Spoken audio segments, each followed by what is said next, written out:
Hello believers, this is Trust No One. As I mentioned in my last video, I wanted to address some of the feedback I've gotten from you and some facts and events that I was previously unaware of. The documents I revealed previously were shocking, but I've been pointed in the direction of further documents and events which only solidify the involvement of Brookhaven National Lab in the Southaven incident.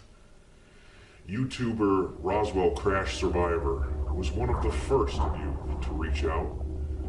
We discussed a lot of things, but one thing he pointed out was the 1989 UFO retrieval mission in Moriches Bay. This wasn't an event I was familiar with at all, but I was made aware of it. I read up on it extensively, and things started to fall into place. The incident took place on September 28th, 1989, and was looked into exhaustively by the Long Island UFO Network, or LUFON. Eyewitness accounts paint a picture of 6 helicopters, 4 of them military, 2 of them Suffolk County Police, breaking into the horizon of Moriches Bay and surrounding a large craft in the air, then circling it counterclockwise. Their attention then was turned to a second craft, which had crashed into the dunes. The crashed object was described as a triangle or wedge-shaped craft nearly 600 feet wide. Reports indicate that the craft was collected from the beach. Smith's Point County Park campground, not far from the site of the incident, had been conveniently closed early that year, and there were dozens of reports in the weeks and months leading up to the incident of crafts in the sky near the area. LUFON claimed to have secured 48 unique photos and several anonymous interviews of the incident, but there is very little information about this event otherwise, and LUFON is now defunct. Links to more information on this event can be found below. As interesting as it was, this seemed to be a separate event, but when I was supplied with more documentation regarding Brookhaven National Labs from another viewer, I was shocked at how some of the dates lined up. The documents this time were public ones, describing one of the most controversial things present at Brookhaven National Labs, the High Flux Beam Reactor. The reactor had been built in the 60s and had its power increased several times throughout the years.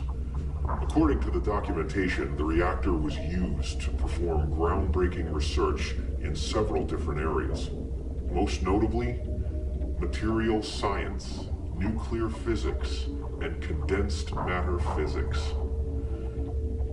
A small timeline of events collected from what we know about the Moriches Bay incident, the Southaven crash, and the High Flux Beam Reactor show shocking correlation. On September 28, 1989, eyewitnesses report several military and police helicopters surrounding an unidentified craft in the air, then inspected a second craft which had crashed into the dunes. Later in 1989, the High Flux Beam Reactor at Brookhaven National Labs is shut down, citing a safety impact analysis being performed.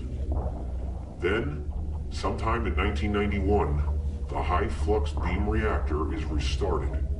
Research using the reactor is resumed. Almost 2 years later, on November 24th, 1992, eyewitnesses reported an unidentified craft crashing into Southaven Park. Neighbors report power outages, unidentified authorities rushing to the scene, and the park being closed off for a long period of time.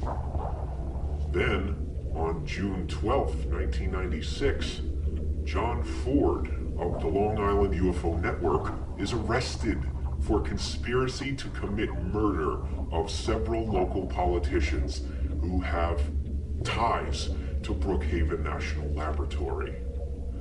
Later in '96, the High Flux Beam Reactor is shut down again, citing a leak of tritium. It was never restarted. I think many of you will agree with me in how I put together this series of events. Here's how I see it. Research done using the High Flux Beam Reactor led to a project involving top-secret flying crafts in the 80s. The lab ran test after test on these crafts around the surrounding area. Locals report dozens of sightings throughout the years, until the incident in Moriches Bay in 1989. The lab responds by sending a military team to collect its downed craft, and shuts down the program as well as the reactor after the incident.